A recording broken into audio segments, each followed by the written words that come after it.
Welcome back to AM Buffalo. It is Pet Talk Tuesday time, and we're joined by Dr. Lucas Candifer and, of course, Abby. Hi, Abby. So this is really a great topic because a service animal, a therapy dog, they're completely different from our dogs at home. It's Absolutely. like these are two completely different categories than just your pet. So can you just kind of give people, we'll delve a little bit deeper, but if you can give people an overview of what those three things are. So a service dog is a dog that's been trained specifically to perform a task. So if you have diabetes and you're worried about low blood sugar, dogs can sense that. If you have visual impairments and your dog is leading, a visual dog for a visually impaired person, gets them where they're going. Mm-hmm. So these dogs are specifically trained to help people with disabilities perform tests. Right. When we look at a therapy dog or an emotional support dog, that's where more people think about.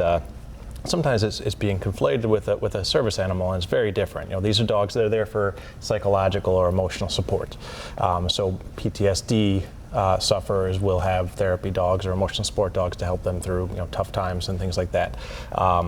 Unfortunately, it is becoming abused in a lot of cases. So a service dog is there and is able to go into any building, public space, and make sure that their owner has ability to go and do anything that they're aiming to do. Yeah. Emotional support dog's not the same. How do they make that distinction? Like, how would the average person know the difference?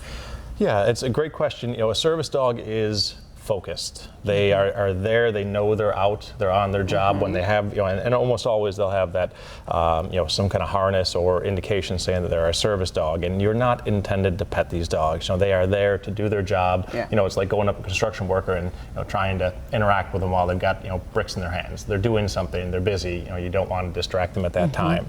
And they're extremely well behaved. They're not looking for your food, they're not barking, they're not whining. They are there doing their job, and they look like the best dog in the world because they have been trained so extensively. That's how you know that dog is there for a reason. It's kind of along the lines of like a canine officer. They operate the same. You really should not pet a canine officer, of course, unless they're doing a publicity situation where they're like, oh yes, we're here in the community.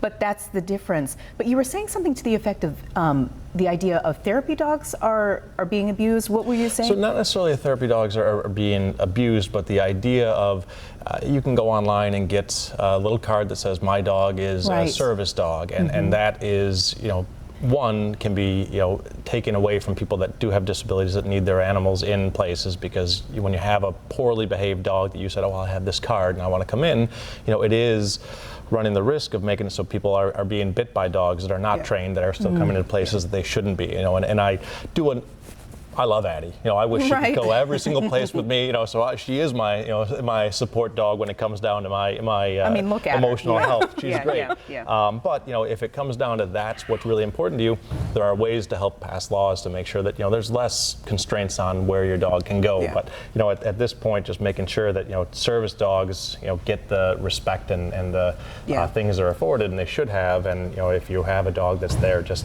I want my dog with me. Just making sure that we don't take advantage of people that really need that help. Yeah, and then there are dogs like support dogs, like when you go places like Roswell, that for people that need the emotional support. And they're there to really help, brighten everyone's day, and they're there to interact. They're there to make sure that you're having a good time, and they are trained specifically for that, for that interaction, and they're well-behaved dogs as well, but they're meant to be interactive. So if you have any questions or concerns, say, is it okay if I pet your dog? And we should be doing that with any dog. Is it okay if I pet your dog? It is okay. We've already had this conversation, though, so it's all right. I don't think I asked.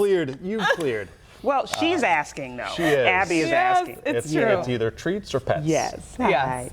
And so we could talk, I literally could talk for hours with you about this, because anybody who loves animals always wants to be able to be in the presence of them because they do something for us. They really make us happy. So we appreciate Dr. Lucas Candifer, you being here to explain these things to us, because we should be more aware so that we can make things better for everybody. So thank you so much for your time. Thank you. And don't go anywhere, okay? So that goes for you as well, Dr. Candifer.